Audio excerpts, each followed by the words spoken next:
Күн шерифлеріңіз қайырлы olsun. Бүгін сентябрьдің 20 ве Қырым işğalinin 936 күні. Эфирде заман.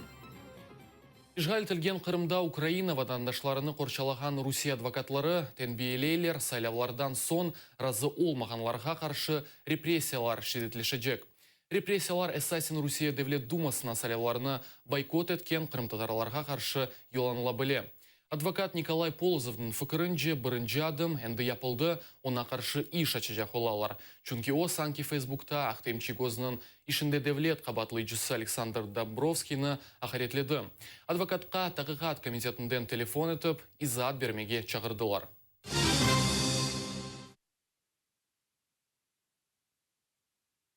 Işğal etilgen Qırımda keçirilgen reyberuvler için Rusiya Devlet Duma saylaularını kanunsuz tanımaq. Bu ile kanun leyhası Ukraina Yukarı Şurasında kaydolundu. Kanun leyhasının teşebbüsçisi Народный фронт fırkasının lideri Arsenij Yatsenuk'nun kaydetkenine göre ООН General Asambleyası OBSE Ведегер халқара teşkilatlar Rusiya Devlet Duma saylaularını takbih etip bütün halkara ahlar bozulығы ile saylagan organını kanunsuz tanımağa керек. Hatırlatmalıdır ki Rusiya Devlet Dumasına ötkürülgen saylaularda Akimiyet fırkası Единая Россия galebe kazandı.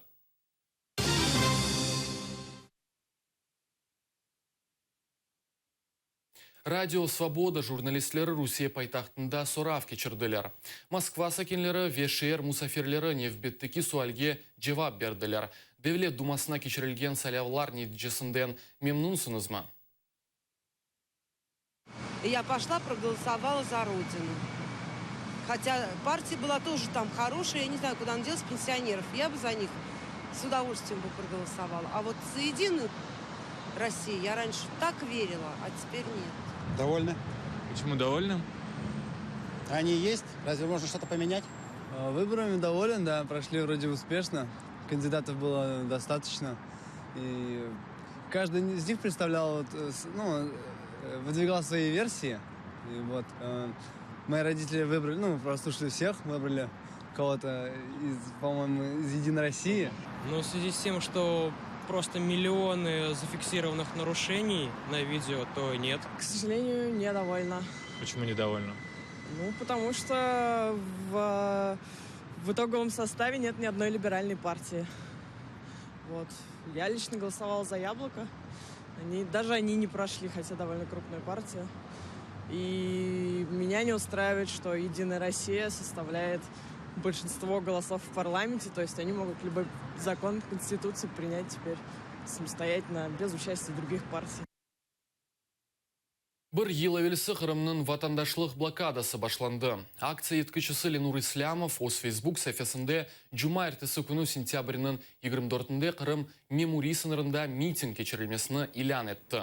О блокадада иштирак еткен әркесіні үйле вақтында Чангарға ватандашлық блокадасының штабына келмеге чағырды. Митингтен сон фальжилерге бақшышлар ве ярлықлар берілежек. Шуны хатırlatmalıdır ki кечкен сене сентябрінің 20-сінде Қырымның қамачавы башланды. Қырымға ашайыт мақсулатларыны кетірген юк машиналарының әрекеті блок етілді. Акция тәшібүсчелері Қырым татарларының лидерлері олды.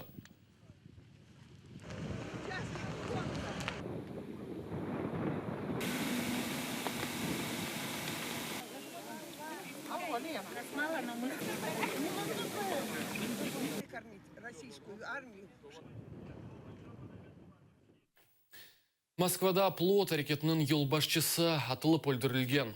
Киллер антимайдан лидері Украина ички ишлері назерлігінің Сабы Хадимы Евгений Жилинны Рублевкадаки ресторанда бекледі. Жилинның елдашы Андрей Козырев яралыдыр. Украина акиметі Жилинны қанунсыз айдут тақымның тешкел етілмесі үшін қыдыруға илан етті. Аплот азалары Донбасста сепаратистлер тарафында женклештілер. Аплот әрекетінің эсасында батальон тешкелетілді, оның рейсі шымдыки ДНР елбашчысы Александр Захарченко еді.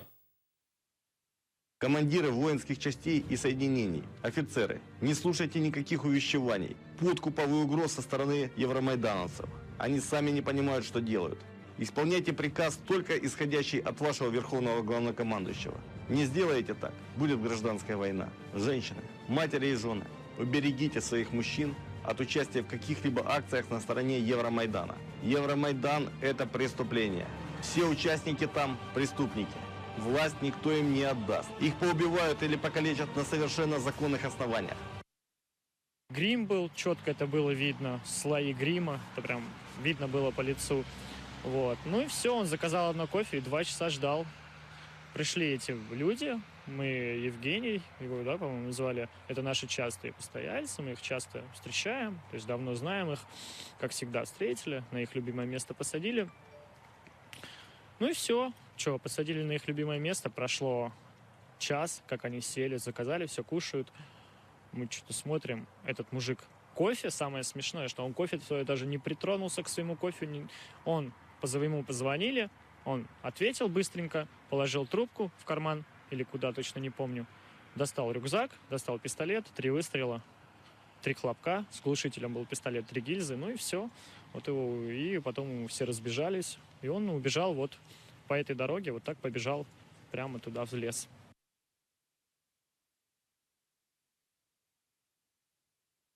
Кырым-татар шайыр ве язычылары Львовда шири ақшам кечірділер. Эдебият ақшамы Львовда кечкен нешірджилер форумы черчевесінде өткерілді. Мерасимде Кырымдан келген шайыр ве язычылар шиырлер оқып, ерлі сәкенлеріні Кырым-татар эдебиятын таныштырдылар. Ах, менің Қырымым, ағырта юрегим, мен сені хутармасам, хутарыр енді ким? Қырым қызы олсаң, еліне бір қылыч, Турачан қырның үстіне, юхла ерім, тынч, қарғалар уча. Санки ватаным оларға да бір, Қырым қызы олсаң, өмірін де ағырдан ағыр.